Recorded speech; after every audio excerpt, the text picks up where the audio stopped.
எல்லாருக்கும் வணக்கம். என்னோட பேர் புனிதா. என்னோட ஊர் வந்து மேல் பட்டாம்பாக்கம், கடலூர் டிஸ்ட்ரிக்ட். இவங்க என்னோட ஹஸ்பண்ட். எனக்கு வந்து திருமணமாகி 2 குழந்தைகள் இருக்காங்க, ஆண் குழந்தைகள். பெரிய குழந்தைக்கு வந்து 6 வயசு ஆகுது. சின்ன குழந்தைக்கு வந்து 4 வயசு ஆகுது. இப்போ நான் லாஸ்ட்டா நடந்து முடிஞ்ச குரூப் 2, 2ஏல வந்து செலக்ட் ஆகி பள்ளிக் கல்வித்துறை செலக்ட் பண்ணியிருக்கேன். இது என்னோட முதல் முயற்சியிலே நான் அடைந்த வெற்றி. இதுவரைக்கும் எந்த ஒரு கவர்மெண்ட் எக்ஸாமும் நான் ட்ரை பண்ணதும் கிடையாது, எழுதுனதும் கிடையாது. இது எனக்கு ஃபர்ஸ்ட் டைம் நான் ட்ரை பண்ணி, நான் அடைஞ்ச வெற்றி இது. என்னோட டிஎன்பிஎஸ்சி ப்ரிப்பரேஷன் பார்த்தீங்கன்னாக்கா, 2021 நவம்பர்ல ஆரம்பிச்சேன். அப்போதான் ஃபர்ஸ்ட்டு அ டிஎன்பிஎஸ்சிக்காக நான் ப்ரிப்பேர் பண்ணது. அ அந்த டைம்ல வந்து 2 வருஷமா குரூப் 2வும், குரூப் 4 எந்த கால் ஃபாரும் வராம இருந்தது. அதுக்கப்புறம் 2022ல மேல வந்து நான் பிலிம்ஸ் அட்டெம்ப்ட் குடுத்தேன். பிலிம்ஸ் வந்து என்னோட சொந்த முயற்சியில தான் நான் பண்ணேன். அந்த பிலிம்ஸ் அட்டெம்ப்ட் குடுத்ததுக்கு அப்புறமா ஆ கிளியர் ஆகுற மாரி இருந்தது. ஆனா, அந்த என்னுடைய குடும்ப சூழ்நிலையினால நான் வந்து மெயின்ஸ்க்கு ப்ரிப்பேர் பண்ற தயார் சூழ்நிலையில இல்ல. அதுக்கப்புறமா செப்டம்பர் மந்த் வந்து ரிசல்ட் வந்ததுக்கு அப்புறம் தான், ஓகே நம்ம மெயின்ஸ் ப்ரிப்பேர் பண்ணணும் அப்படின்னு சொல்லிட்டு, அதுக்கப்புறம் தான் நான் இங்க ஆர்ட் ஃப்ரெண்ட்ஸ் பயிற்சி மையத்துக்கு வந்தேன். அந்த டைம்ல பார்த்தீங்கன்னா, எக்ஸாமுக்கும் ஆம் அந்த ப்ரிப்பரேஷன் டைம் பார்த்தீங்கன்னா, 3 மந்த் தான் இருந்தது. அந்த 3 மாசம் மட்டும் தான் நான் வந்து ப்ரிப்பேர் பண்ண டைம் கரெக்ட்டா மெயின்ஸுக்குன்னு 3 மாசம் இன்ஸ்டிடியூட் வந்து டெஸ்ட் எழுதுனது அது எல்லாமே. அந்த 3 மாசம் நான் எப்படி ப்ரிப்பேர் பண்ணேனாக்கா, அ இன்ஸ்டிடியூட் மெட்டீரியல்ஸ் பிளஸ் என்னோட ஓன் ப்ரிப்பரேஷன் எல்லாமே சேர்ந்து இந்த டாப்பர்ஸ் உடைய குரூப் 1 டாப்பர்ஸ் உடைய பேப்பர்ஸ் அவங்க எப்படி ரிட்டன்ல எப்படி அவங்களுடைய அம் அவங்களோட பாயிண்ட்ஸ் எல்லாம் எப்படி குடுக்குறாங்க, அந்த மாரி நெறைய டாப்பர்ஸோட பேப்பர்ஸ் எல்லாம் டவுன்லோட் பண்ணி அந்த மாரி படிச்சது தான். அதுக்கப்புறம் அ என்னோட இந்த முதல் முயற்சியிலே வெற்றி அடைஞ்சதுக்கு ஒரு சில காரணங்கள் அப்படின்னு பார்த்தோம்னா, முதல் காரணம் என்ன நான் நம்புனது. இந்த முதல் முயற்சியிலே நான் வெற்றி அடைவேன்னு சொல்லிட்டு நான் ரொம்ப நம்பினேன். இன்னொன்னு என்னன்னாக்கா, என்னுடைய குடும்ப சூழ்நிலையும் அந்த மாரி இருந்தது. நான் எக்ஸாம் எழுதி கிளியர் பண்ண வேண்டிய சிச்சுவேஷன், அந்த மாரி ஒரு லிட்டரலா ஒரு வறுமையினோட சிச்சுவேஷன்ல தான் நாங்க இருந்தோம் அந்த டைம்ல. அந்த இப்போ எனக்கு ஏஜ் வந்து 30 ஆகுது. அந்த டைம்ல நான் யோசிச்சது என்னன்னாக்கா, இந்த வெற்றி மட்டும் தான் என்னோட அடுத்த 30 வருஷம் என்னோட பிள்ளைங்களுடைய ஃபியூச்சர வந்து தீர்மானிக்கும் அப்படின்னு சொல்லிட்டு நான் நான் நெனச்சேன். அதே மாரியே நெறைய வந்து என்னுடைய சூழ்நிலையிலருந்து எங்களுடைய குடும்ப சூழ்நிலையிலருந்து வெளில வர்றதுக்காகவும் இந்த இந்த எக்ஸாம் வந்து எனக்கு எனக்கு ஹெல்ப் பண்ணும் அப்படின்னு நெனச்சேன். அதே மாரியே வந்து இதுல நான் அந்த மாரி 3 மாசம் ப்ரிப்பேர் பண்ணி நான் இப்ப வெற்றியும் அடைஞ்சுட்டேன். அதுக்கப்புறம் இப்போ இப்போ வர அஸ்பைரன்ட்ஸ்க்கு என்ன சொல்லணும் அப்படின்னு ஆசைப்படுறேன்னாக்கா, இப்ப நெறைய டிஸ்ட்ராக்ஷன்ஸ் உங்களுக்குலாம் இந்த ஜெனரேஷன்ல நெறைய டிஸ்ட்ராக்ஷன்ஸ் இருக்கும். அதெல்லாம் இல்லாம நீங்க ஓவர் கம் பண்ணி உங்கள நீங்களே செல்ஃபா ஒரு செல்ஃப் டிசிப்ளினோட நீங்களே உங்களுடைய மனசெல்லாம் கட்டுப்படுத்திட்டு நம்ம வந்து கட்டாயமா இந்த எக்ஸாம்ல கிளியர் பண்ணணும். என்னால முடிஞ்சது நான் ஒரு ஹவுஸ் ஒய்ஃப், ஒரு 2 குழந்தைங்க, என்னோட வீட்டு வேலை எல்லாத்தையும் நான் தான் பார்ப்பேன். அப்படி என்னால முடிஞ்சதுனாக்கா, உங்களாலயும் எல்லாராலயும் முடியும்ல. டைம் இல்ல அப்படின்ற காரணம் யாருமே தயவு செய்து சொல்லாதீங்க. ஏன்னா டைம் இல்லனாலும் நம்ம தான் வந்து நமக்கு தேவையான நேரத்த நம்ம ஒண்ணு அச்சீவ் பண்ணணும் அப்படின்னு நினைக்கும்போது, அதுக்கு உண்டான டைம நம்மளால உருவாக்க முடியும். நான் அப்படிதான் உருவாக்குனேன். அதே மாரி நீங்களும் உங்களுடைய உங்களுடைய டைம் எல்லாத்தையும் உருவாக்கி நீங்களே தான் உங்கள வந்து மோட்டிவேட் பண்ணிட்டு நெறைய YouTubeல எவ்ளோ மோட்டிவேஷன்ஸ் இப்ப நான் படிச்ச பயிற்சி மையத்துல எங்களோட எங்களோட சார் அவங்க குடுத்த மோட்டிவேஷன் அதே மாரி எவ்ளோ YouTubeல எவ்ளோ இருக்கு. அந்த மாரி உங்களுக்கு நீங்க டிமோட்டிவேட் ஆவுற டைம் எல்லாம் அந்த மாரி இப்ப என்ன மாரி எவ்ளோ பேர் வந்து அவங்களுடைய ஸ்பீச் குடுத்துருப்பாங்க. அதெல்லாம் பாருங்க. அவங்களுடைய சூழ்நிலையில இருந்து அவங்க எப்படி வெளில வந்தாங்க. இப்ப நம்ம ஒரு சிச்சுவேஷன்ல ஹேண்டில் பண்றதுக்காக தான் இந்த எக்ஸாம்க்குள்ளேயே வரோம். அந்த சிச்சுவேஷன் வந்து அந்த ஹேண்டில் பண்ணணும்னாக்கா, அப்ப நீங்க அத வெற்றி அடைஞ்சா மட்டும் தான் ஹேண்டில் பண்ணவே முடியும். அப்ப அந்த வெற்றி உங்களுக்கு தேவைன்றப்ப எல்லாத்தையுமே நீங்க உங்களுடைய சின்ன சின்ன சந்தோஷங்கள், இப்ப மேரேஜ் ஆவாதவங்க, உங்களுடைய சின்ன சின்ன சந்தோஷம் உங்களுக்கு வேற வேலையே கிடையாது. படிக்கிறது மட்டும் தான் உங்களுக்கு வேல. எவ்ளோ பேரு 21 இயர்ஸ்லலாம் ஐஏஎஸ்லாம் ஆவுறாங்க. அப்ப இந்த டிஎன்பிஎஸ்சின்றது என்ன பொறுத்தவரைக்கும் ரொம்ப சிம்பிள் தான் நான் சொல்லுவேன். அதனால உங்களுடைய மனக்கட்டுப்பாடு தான் உங்களுடைய வெற்றிய வந்து இங்க தீர்மானிக்குமே. அதே மாரி குடும்ப தலைவர்களுக்கு எஸ்பெஷலா நான் என்ன சொல்லணும்னாக்கா, உங்களுக்கு நமக்கு ஃபேமிலில நெறைய பிரச்சனை எல்லாமே இருக்கும். அதெல்லாம் தாண்டி தான் நீங்க இந்த வெற்றிய நீங்க அடைஞ்சுட்டீங்கனாக்கா, அதுலருந்து நீங்க சீக்கிரமா வெளில வந்துடலாம். அப்ப அதுலருந்து வெளில வரணும்னாக்கா, இந்த வெற்றி உங்களுக்கு தேவைப்படும். அப்போ அதுக்கு எவ்ளோ வேகமா ஓடணுமோ, நீங்க அந்த அளவுக்கு வேகமா ஓடி இந்த வெற்றிய நீங்க அடையணும். அதுக்கப்புறமா படிக்கிற மெத்தடாலஜின்னு ஒண்ணு இருக்கு. மெத்தடாலஜி நீங்க வந்து ஒரு தடவ ஒரு எக்ஸாம்ல ஒரு தடவ ஃபெயில் ஆவுறீங்க. ஃபர்ஸ்ட்டு ஒரு குரூப் 4 எழுதுறீங்க, நீங்க ஃபெயில் ஆவுறீங்கனாக்கா, அது சப்போஸ் நிறைய பேர் நல்லா ப்ரிப்பேர் பண்ணியும் ஃபெயில் ஆவாங்க. 2வது தடவையும் ஃபெயில் ஆகுறீங்கனாக்கா, அது உங்களோட தப்பு தான். அப்போ நீங்க படிக்கிற மெத்தடாலஜிய மாத்தணும். எந்தெந்த எந்தெந்த இதுக்கு ஷார்ட்கட் போட்டு படிக்கணும், எப்படிலாம் நம்ம ஒரு அ முக்கியமான விஷயம் என்னன்னாக்கா, டிஎன்பிஎஸ்சில படிக்கிறதுக்கு டிசிப்ளினா நம்ம ஒரு டைம் டேபிள் போட்டு, அந்த டைம் டேபிள கரெக்ட்டா நீங்க ஃபாலோ பண்ணி படிச்சாலே, நீங்க உங்களுக்கு வெற்றி வந்து ஈஸியா கிடைச்சிரும். இன்னொன்னு என்னன்னாக்கா, இப்ப டிஎன்பிஎஸ்சில கொஸ்டின் பேப்பர் அந்த தரமும் உயர்ந்துருச்சு. அப்போ அந்த அளவுக்கு நம்மளும் நம்மளுடைய தரத்த உயர்த்திக்கணும். இப்ப கரண்ட் அஃபேர்ஸ் நெறைய ரோல் ப்ளே பண்ணுது. அப்ப அந்த அளவுக்கு நீங்க கரண்ட் அஃபேர்ஸ்லாம் அப்டேட் பண்ணிக்கிறதுக்கு நீங்க நீங்க தயாரா இருக்கணும். அந்த மாரி உங்கள நீங்க அப்டேட் பண்ணிக்கிட்டே இருக்கணும். எப்பயுமே வந்து நீங்க படிக்கிற விஷயத்த இன்னொரு விஷயம் இங்க யார் ஜெயிக்கிறாங்கனாக்கா, படிக்கிறவங்க மட்டும் ஜெயிக்கிறதில்ல. அந்த படிக்கிற விஷயத்த ரிப்பீட் பண்ணணும். நீங்க ரிப்பீட் ரிவிஷன் யார்கிட்ட இருக்கோ, அப்பதான் உங்களுடைய உங்களுடைய மைண்ட்ல வந்து அதெல்லாம் ஸ்டோர் ஆகி நீங்க ரிப்பீட்டடா ரிவிஷன் பண்ணும்போது மட்டும் தான் உங்களுக்கு எதுவும் மறக்காம இருக்கும். நீங்க ஒரு லாஸ்ட் டைம்ல ஒரு எக்ஸாம் டைம்ல ஒரு 1 மந்த் ஏதோ ஒரு ஒரு எதிர்பாராத சூழ்நிலை உங்களால படிக்கவே முடியலனாலும், நீங்க வந்து ரிவைஸ் பண்ணலனாலும், அப்போ உங்களுக்கு அந்த எக்ஸாம்ல எது ஹெல்ப்ஃபுல்லா இருக்கும்னாக்கா, நீங்க முன்னாடி ரிப்பீட்டடா ரிவிஷன் பண்ணிட்டே இருக்கணும். ஒரு ஒரு மினிமம் ஒரு 10 டேஸ் ஒரு ஒரு டாபிக் படிக்கிறீங்கனாக்கா, 10 டேஸ் டைம் விட்டுட்டு, மறுபடியும் அந்த அந்த டாபிக்க நீங்க ரிப்பீட் பண்ணியே ஆகணும். இல்லனாக்கா உங்க உங்க மைண்ட்ல இருந்து அது எரேஸ் ஆகிடும். அதனால நீங்க ரிப்பீட்டடா ரிவைஸ் பண்ணிக்கிட்டே இருந்தீங்கனாலே, உங்களுக்கு ஈஸியா உங்களுக்கு இந்த வெற்றி வந்து ரொம்ப ஈஸியா இருக்கும். அதே மாரி எந்தெந்த விஷயத்துக்கு நோட்ஸ் எடுத்து வச்சு படிக்கணுமோ, அந்த அந்த விஷயத்துக்கு நோட்ஸ் எடுத்து வச்சு படிங்க. ஏன்னா நோட்ஸ் தான் உங்களுக்கு லாஸ்ட் டைம்ல வந்து ரிவைஸ் பண்றதுக்கு நம்ம எவ்ளோ புக்ஸ் படிப்போம். அந்த புக்ஸ் எல்லாத்தையும் நம்ம ரிவைஸ் பண்ணவே முடியாது. அதனால நீங்க நோட்ஸ் எடுத்து வச்சு படிக்கிற பழக்கத்த இப்பத்திலிருந்தே உண்டு பண்ணுங்க. இன்னொன்னு, இப்ப எல்லாரும் நம்ம இப்ப உள்ள வரும்போது குரூப் 4 பாஸ் ஆனா போதுன்ற மைண்ட் செட்ல வருவோம். ஆனா இப்ப குரூப் 4ஓட கொஸ்டின் பேப்பரே வந்து குரூப் 1 தரத்துக்கு இருக்கு.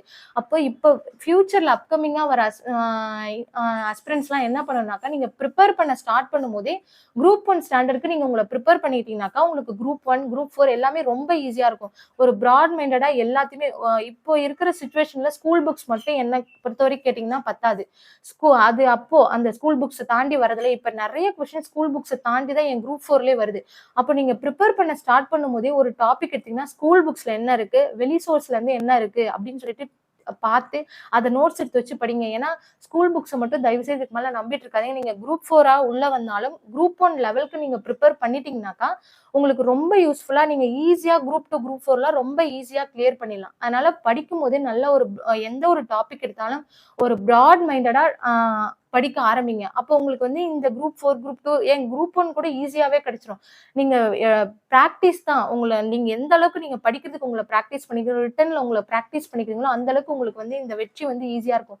ஃபர்ஸ்ட் அட்டெம்ப்ட்ல என்ன பொறுத்தவரைக்கும் கேட்டீங்கன்னா, எல்லாராலயும் கிளியர் பண்ண முடியும். நீங்க அந்த ஃபர்ஸ்ட் அட்டெம்ப்ட்லயே உங்களோட 100% எஃபோர்ட்ட நீங்க போட்டீங்கன்னா, நீங்க ஃபர்ஸ்ட் அட்டெம்ப்ட்லயே கிளியர் பண்ணலாம். ஏன்னா, ஒரு தடவ நம்ம ஃப்ரெஷ்ஷா ஒரு விஷயத்த படிக்கிறதுக்கும், அத நீங்க ரிப்பீட்டடா படிக்கிறதுக்கும் ஒரு சலிப்பு தட்டிடும். அப்ப நீங்க ஃபர்ஸ்ட் டைம் படிக்கும்போதே, நீங்க வந்து ஒரு ஃப்ரெஷ் மைண்டா இருப்பீங்க. அப்பயே எல்லாத்தையும் நல்லா அப்சர்வ் பண்ணி படிச்சு டக்குன்னு எக்ஸாம் எழுதி கிளியர் பண்ணி நம்ம எட்ட வந்துடணும். அதிலேயே உட்கார்ந்துட்டு நீங்க 2வது அட்டெம்ப்ட், 3வது அட்டெம்ப்ட்னா உங்க மேலயும் உங்களுக்கு கான்ஃபிடன்ட் லூஸ் ஆகிடும். பிளஸ் திருப்பி திருப்பி நம்ம இதையே படிக்கிறோமே அந்த மாரி ஒரு மைண்ட் செட் வந்துரும். ஓகேவா? அதனால ஃபர்ஸ்ட் அட்டெம்ப்ட்ல 100% எல்லாராலயும் குரூப் 1னே கிளியர் பண்ண முடியும். இப்போ இப்ப வர அப்கமிங் அஸ்பிரண்ட்ஸ் எல்லாருமே உங்கள நீங்க ஒரு செல்ஃப் டிசிப்ளினோட வச்சுக்கிட்டாலே போதும். இந்த இந்த டாபிக் இன்னைக்கு படிக்கணும்னா படிச்சு முடிக்கணும். அந்த அளவுக்கு நீங்க ஒரு செல்ஃப் டிசிப்ளினோட இருங்க. இன்னொன்னு என்னன்னாக்கா, இந்த இந்த இந்த ஒரு கவர்மெண்ட் வேலை உங்களோட லைஃப்ல நீங்க எதிர்பார்க்காத ஒரு திருப்பத்தெல்லாம் ஏற்படுத்தும். அது நல்ல திருப்பமா தான் கண்டிப்பா இருக்கணும். அப்ப அதெல்லாம் நீங்க சுவைக்கணும்னாக்கா, நீங்க இந்த எக்ஸாம்ல கிளியர் பண்ணணும். அதனால படிக்கும்போதே நான் வந்து கிளியர் பண்ண போறேன் அப்படின்ற ஒரு மைண்ட் செட்டோடவே கிளியர் பண்ணுங்க. என்னோட ஜர்னி இதுதான். இதுல நான் தேங்க் பண்ணணும் அப்டின்னாக்கா, என்னோட ஜர்னில என்னோட பேரண்ட்ஸு, என்னோட ஹஸ்பண்ட், என்னோட தம்பி ஒய்ஃபு இவங்க எல்லாருக்கும் நான் ரொம்ப கடமைப்பட்டுருக்கேன். இந்த வெற்றி எனக்கு இவ்ளோ சீக்கிரமா கிடைச்சது அப்டின்னாக்கா, என்ன சுத்தி இருந்த இந்த 6 பேர். இவங்க இல்லன்னா இந்த வெற்றி எனக்கு இவ்ளோ சீக்கிரமா இருந்திருக்காது. அதனால அவங்க எல்லாருக்குமே நான் ரொம்ப தேங்க் பண்ணிக்கிறேன். அதுக்கடுத்தது இந்த டிஎன்பிஎஸ்சி ஃபீல்டு எனக்கு குடுத்த நெறைய சொந்தங்கள், என்னோட சிஸ்டர்ஸ் நெறைய பேர் இருக்காங்க. அவங்களுக்கும் என்னோட வெற்றிய அவங்களோட வெற்றியா கொண்டாடுனவங்க ஒரு சில பேர் இருக்காங்க.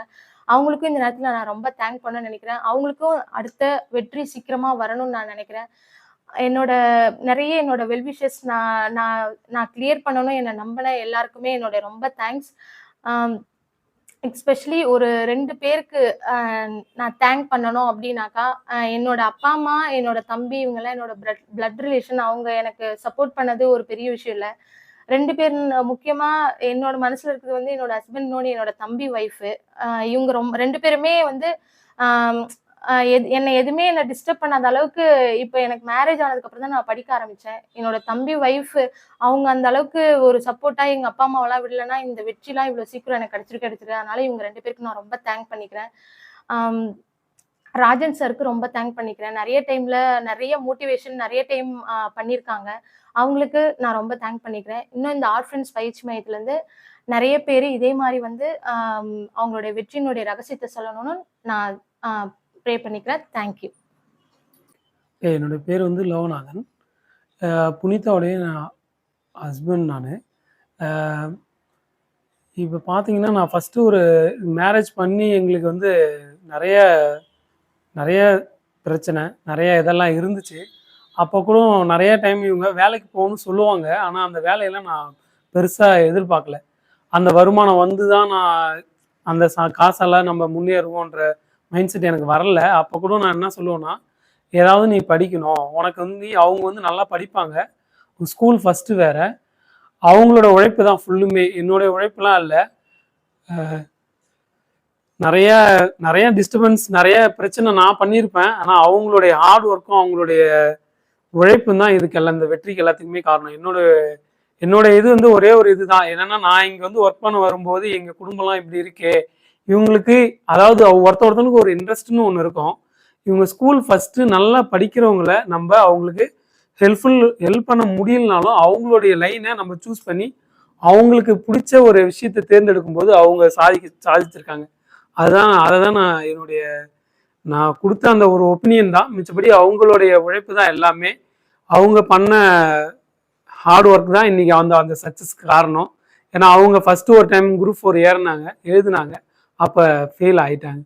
ஆனா 2வது டைம் இந்த குரூப் 2 எழுதும்போது ரொம்ப ஹார்ட் ஒர்க். இந்த 3 மாசம் அவங்க உண்மையாலுமே அவங்க ரொம்ப டிஸ்டர்பன்ஸ் மைண்ட் அளவுலயும் சரி, நானும் நெறைய வீட்ல ஃபேமிலி மேன்னாவே நெறைய பிரச்சனை இருக்கும். அந்த பிரச்சனையில நான் என்னுடைய ஒர்க் டென்ஷன், எங்க ஃபேமிலியில யாரும் சப்போர்ட் பண்ண மாட்டாங்க. ஆனா இதெல்லாம் தாண்டி நான் தூங்கிட்டாலும் 9 மணிக்கு தூங்கிட்டாலும் அவங்க 11:00 12:00 வரைக்கும் படிப்பாங்க. ரிட்டர்ன் நான் போயிடுவேன். காலையில இன்னும் 9 மணிலேருந்து ரிட்டர்ன் படிப்பாங்க. படிச்சுக்கிட்டே இருப்பாங்க. எல்லாம் நான் யாரெல்லாம் ஃபர்ஸ்ட் மார்க் எடுக்கிறாங்களோ அந்த பேப்பர்லாம் வாங்கி கம்பேர் பண்ணி பார்ப்பாங்க. ஃபீல் பண்ணுவாங்க. இப்படி பண்ணணும், இப்படி பண்ணணும். நான் வாங்கிட்டேன். ஒரு டைம் அந்த நோட்டு, பேனா வாங்கும்போதெல்லாம் அவங்களுக்குன்னு ஒரு சந்தோஷம். அந்த இதெல்லாம் நான் பார்ப்பேன். கடவுள் உண்மையாலுமே கிரேட். அவங்க பட்ட கஷ்டத்துக்கு அவங்களுடைய சக்ஸஸை கொடுத்துட்டாரு. இன்னும் அவங்க நல்லா டெவலப் ஆகணும்னு தான் எனக்கு ஆசை. இன்னும் அவங்க இன்னும் நல்லா படித்து வரணும். அவங்களுடைய செல்ஃப் கான்ஃபிடன்ஸ் அவங்க படிச்சுக்கோங்க. எங்களுக்கு அந்த ரூட் கிளியர். ஹவுஸ் ஒய்ஃப்க்குலாம் நீங்கள் மேரேஜ் பண்ண கேர்ள்ஸுக்கெலாம் சப்போர்ட் பண்ணுங்கள். ஏன்னா சிலவங்க வந்து வேற ஏதோ தாட்டில் இருப்பாங்க. இவங்க படித்து நம்மளுக்கு தெரியும் நம்ம ஒய்ஃபை பற்றி மேக்ஸிமம். இப்போ என் ஒய்ஃபு நல்லா படிப்பாங்கன்றதுனால நான் இந்த லைன் சூஸ் பண்ணேன். அதே மாதிரி அவங்க ஒய்ஃபை பற்றி தெரியும் போது அவங்களுக்கான அந்த ஒரு வழியை நீங்கள் காட்டுங்க. அதை காட்டும்போது கன்ஃபார்மாக அவங்க சக்ஸஸ் ஆவாங்க. அந்த வெற்றி உங்களுக்கும் வெற்றி, எல்லாருக்குமே வெற்றி. சரிங்களா? அதே மாதிரி வந்து அந்த 3 மாதம் வந்து இந்த ஆர்ஃபனன்ஸ் தான். உண்மையிலுமே நான் இங்கே கடலூரில் தான் ஒர்க் பண்ணுறேன். எனக்கு சொல்லுவாங்க ஆர்ஃபனன்ஸ் ஃபர்ஸ்ட் டைம் நான் வந்து உள்ளே வரேன், கேட்குறேன். அந்த லீவு கிடையாது, எதுவுமே கிடையாது. ரொம்ப ஹார்ட் ஒர்க் பண்ணியே ஆகணும். அந்த அளவுக்கு கஷ்டப்பட்டு படித்தாங்க.